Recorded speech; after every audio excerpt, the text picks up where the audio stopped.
राम राम भाई, कैसे हो सब?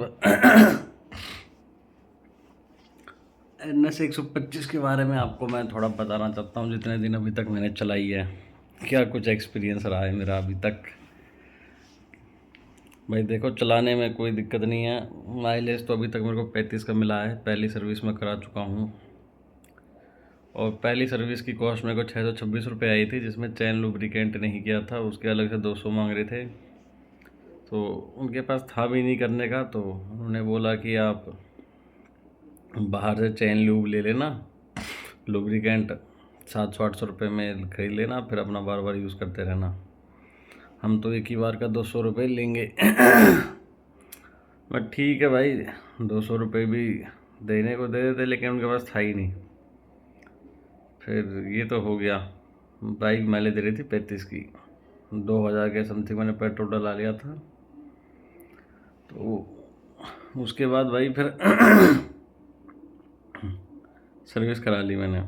चेन लुब्रिकेंट अभी मैं ख़रीदूँगा, ख़रीदी नहीं है, टाइम नहीं मिल रहा। देख रहा हूँ कौन सा बढ़िया है। कोई कोई बढ़िया कह रहा है, कोई कोई बढ़िया कह रहा है। फिर अब दिक्कत क्या है बाइक में? दिक्कत जो अभी तक मैंने देखी, आज मैं ट्रैफिक में जा रहा था। जो मैंने दिक्कत देखी, वो दिक्कत मैंने ये देखी, बहुत लंबे ट्रैफिक में गया मैं, इंजन हीट कर रहा था, बहुत ज़्यादा हीट कर रहा था। और ये दिक्कत है, अभी हीटिंग इशू है इसमें। और पहली सर्विस के बाद मैंने देखो तेल कम भराया था, 501 का, और 200 किलोमीटर चलने के बाद मैंने अभी 850 का तेल भराया है। तो अभी माइलेज का पता नहीं चलेगा। 850 में फुल टंकी हो गई, 12 लीटर की फुल। इसकी कैपेसिटी है टंकी की 12 लीटर। तो साढ़े उस समय मेरे पास पैसे की दिक्कत थी, मैंने 500 का तेल डलवाया था। तो पैसे तो 500 का तेल मैंने डलवाया, तो फिर अभी ख़त्म हो रखी थी टंकी। मतलब मैं टंकी हिला रहा था, उसमें पेट्रोल दिख नहीं रहा था। और 3 लीटर तेल उसमें पता नहीं कहाँ से आया। फुल टंकी कराने के बाद 850 लीटर ही तेल आया है। मैं वीडियो के लास्ट में आपको वो वीडियो जॉइंट कर दूँगा। अब मेरे ख्याल से इसमें कहीं कुछ बना रहता है, जिस वजह से तेल दिखता नहीं है। मतलब 2 पार्ट में ऐसा कुछ हिस्सा बना हुआ है इसमें मेरे ख्याल से। तो ऐसे ऐसे बात है। तो अभी मैंने फुल टंकी कराई है, और अभी 1-2 लीटर खाली होने के बाद जब मैं 100-200 किलोमीटर चला लूँगा, फिर एक बार फुल कराऊँगा, तब माइलेज का आइडिया लग जाएगा भाई क्या माइलेज है। फ़ोटो भी मैंने खींच ली है मीटर की। और भाई 35 का माइलेज, मतलब समझ रहे हो यार, बुलेट भी 30 का माइलेज देती है। 350 सीसी का इंजन, ये आधे से भी कम का इंजन है। उसके बाद भाई 35 का माइलेज, तो बहुत डिसअपॉइंटिंग है ये। और माइलेज जो अभी तक, हो सकता है बाद में मेरे को सही मिले। भी पहली सर्विस हो गई है, माइलेज अभी चेक अच्छे से नहीं हो पाई है मेरे से। तो मैं अच्छे से चेक करके एक बार माइलेज आपको बताता हूँ।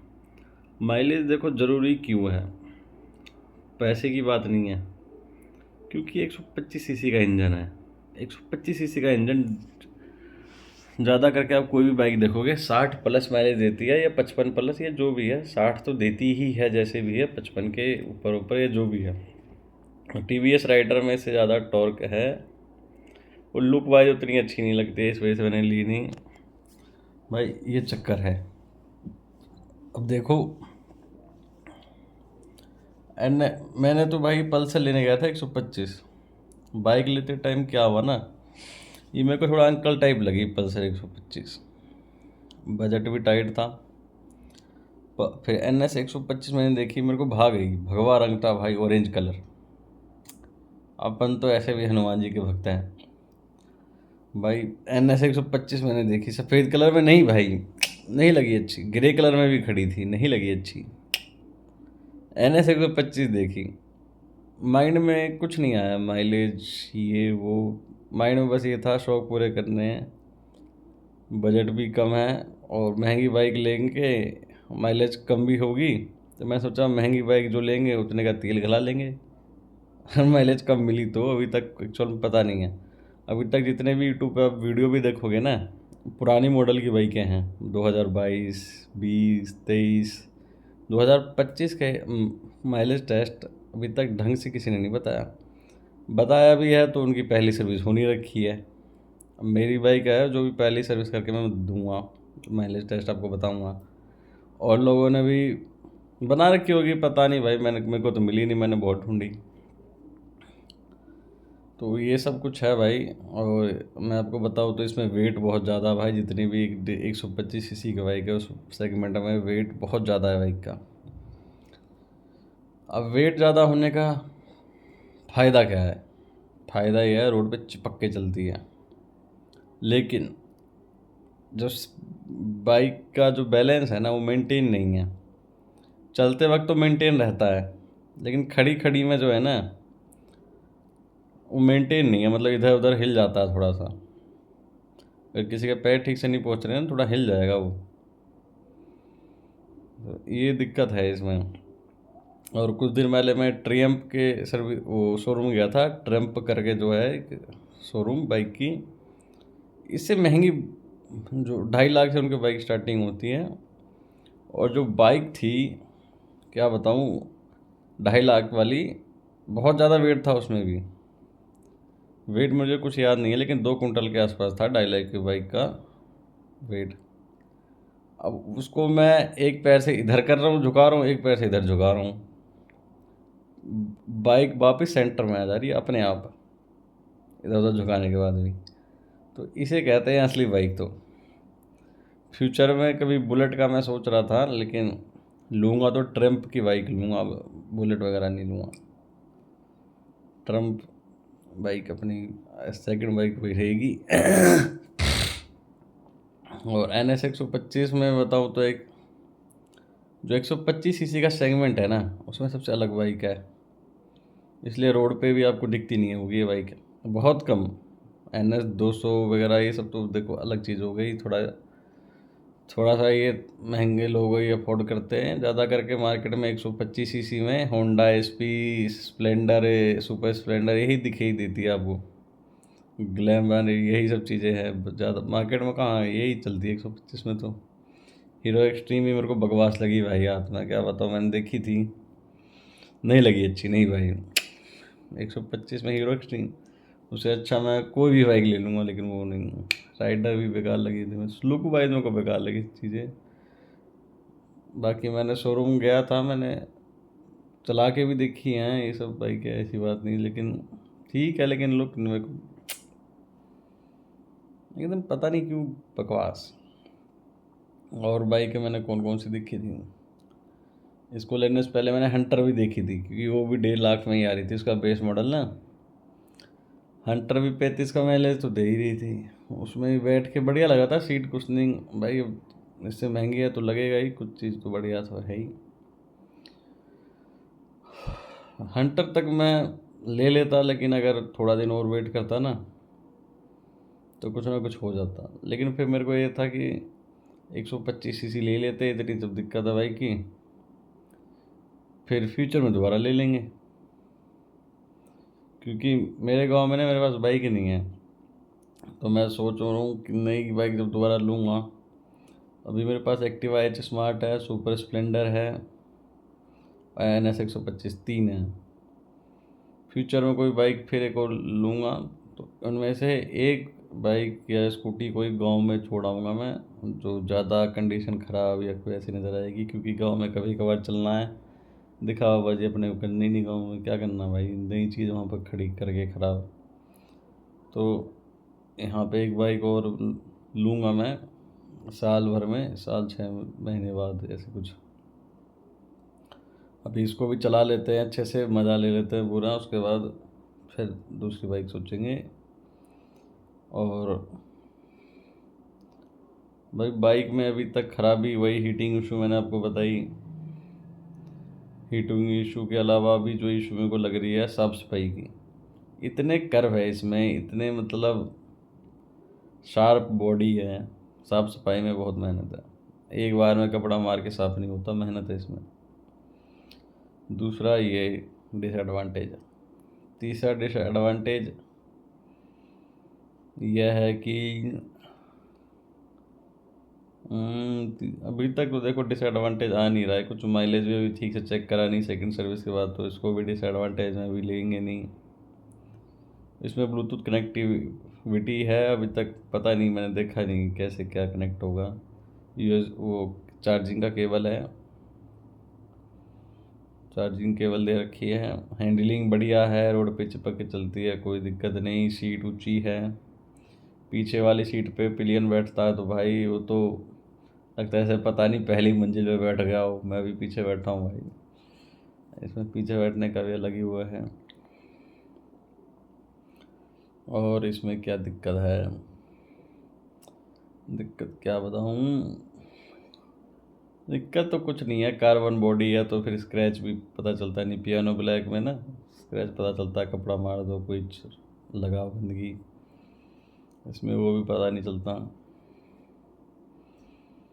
और देखो डिसएडवांटेज तो तब तक 10-20 हज़ार किलोमीटर नहीं चल जाएगी, अभी तक पता नहीं चलेगा। डिसएडवांटेज यही लगा अभी तक 125 सीसी में भाई चेन लूब लुब्रिकेंट ये वो कराओ, मतलब क्या सौदा है ये।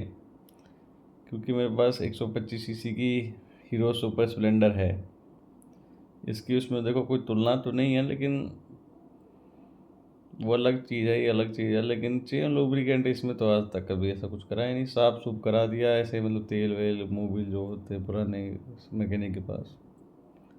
बाकी तो क्या सौदा है भाई पता नहीं इसका। करा लेंगे, ऑर्डर करूँगा मैं, देखूँगा चेन लुब्रिकेंट कराऊँगा कुछ इसमें ना। और डिसएडवांटेज अभी तक वही है भाई, बैलेंसिंग का थोड़ा सा वेट ज़्यादा है, जिस सेंटर वेट नहीं कर रखा, वेट मेंटेन नहीं कर रखा, बस वही है अभी तक तो। हाँ मिरर भी ध्यान आया, मिरर मिरर का भाई थोड़ा हाइट भी ज़्यादा है तो भाई मिरर भी ऊंची लगी हुई है। मिरर को अगर इस तरफ हम कर दे, मतलब इस तरफ कर दे या इस तरफ कर दे, मतलब देखने में उतनी विजिबिलिटी बढ़िया आ नहीं पाती है।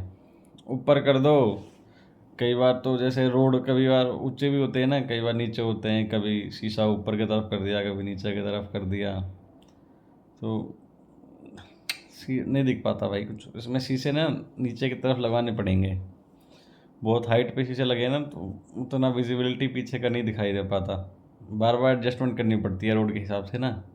अब रोड इस तरह का है तो इधर कर दो, कभी उधर कर दो, उतना नहीं हो पा रहा इसमें। मिरर का इशू लगता है मेरे को, एक दो तीन हो गए। और चौथा डिसएडवांटेज, हाँ, जो स्क्रीन है भाई वो धूप में दिखाई नहीं देती, छाँव में दिखाई देती है। धूप कड़ी धूप में स्क्रीन जो है डिस्प्ले मीटर वो दिखाई नहीं देता। अब ये बाइक सस्ती भी है, हो सकता है महंगी बाइक में बढ़िया TFT स्क्रीन ये वो आता है, चाहे सस्ती है या महंगी है भाई, या कंपनी को देनी चाहिए अब क्या पता। लेकिन इल्ला एक तो वो दिक्कत है। दूसरी हाँ, और एक और दिक्कत, जो गियर है ना, बाइक कई बार भूल जाती है कि मैं कौन से गियर में चल रही हूँ। बाइक में भाई पूरा सेंसर का काम है इसमें। आप जो गियर देते हो कई बार उसमें नहीं चल के बाइक कंफ्यूज हो जाती है कि मैं कौन से गियर में हूँ।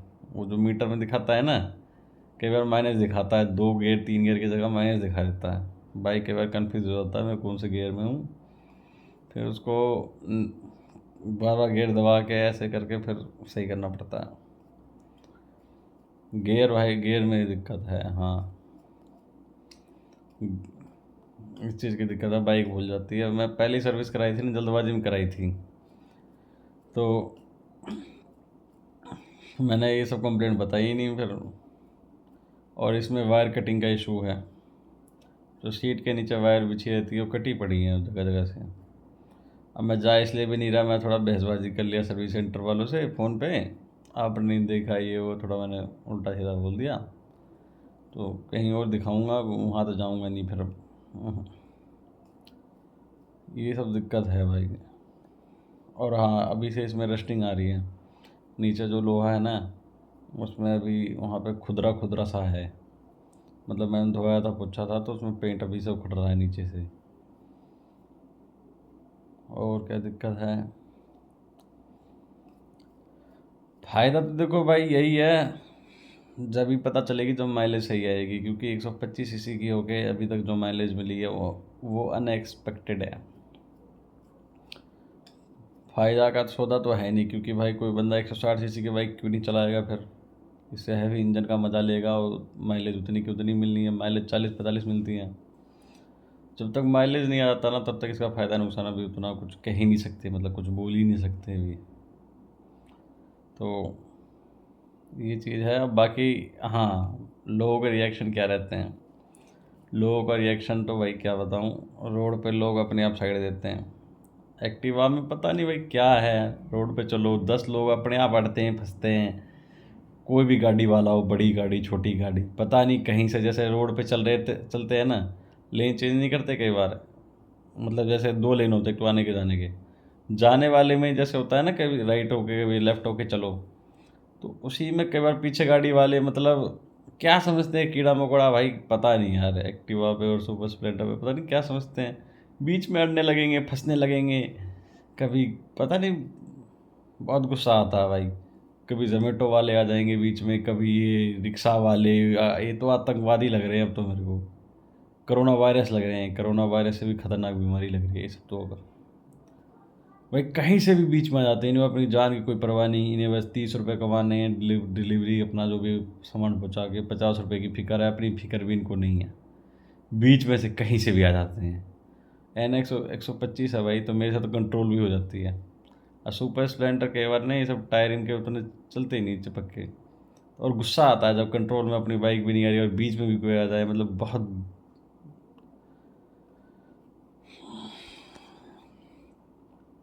यही सब है भाई अभी तक बाइक में, बाकी ऐसी कोई दिक्कत नहीं। किसी का बजट कम है देखो, और शौक़ भी पूरे करने हैं, तो मैं तो कहूँगा बेस्ट है भाई, ले लो, कोई दिक्कत नहीं। इसमें भाई आपके शौक़ भी पूरे हो जाते हैं, बजट में भी आ जाता है, तो कोई बुराई नहीं है देखो, सही चीज़ है। और क्या बताऊँ मैं इस बाइक के बारे में, ये बाइक भाई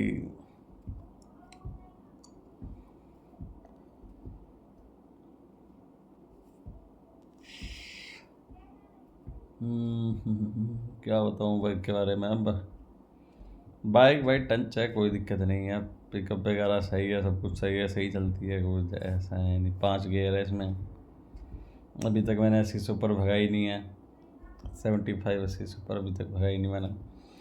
रोड भी मतलब मैं रोड पे चलता हूँ, उतना हाईवे पे नहीं चलता, तो और थोड़ा सा रहता भी है अंदर से, मतलब खुला हाईवे उतना मेरी तरफ अभी है नहीं कि मतलब पूरा एरिया ऐसे, थोड़ा डर सा भी लगता है, तो नहीं जाता, उतना शौक भी नहीं है अपना उतना स्पीड में चलने का।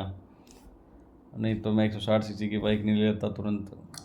मेरे को ये है हैवी इंजन चलाऊँ, बढ़िया बाइक चलाऊँ, लेकिन उतना भगाने का शौक़ नहीं है।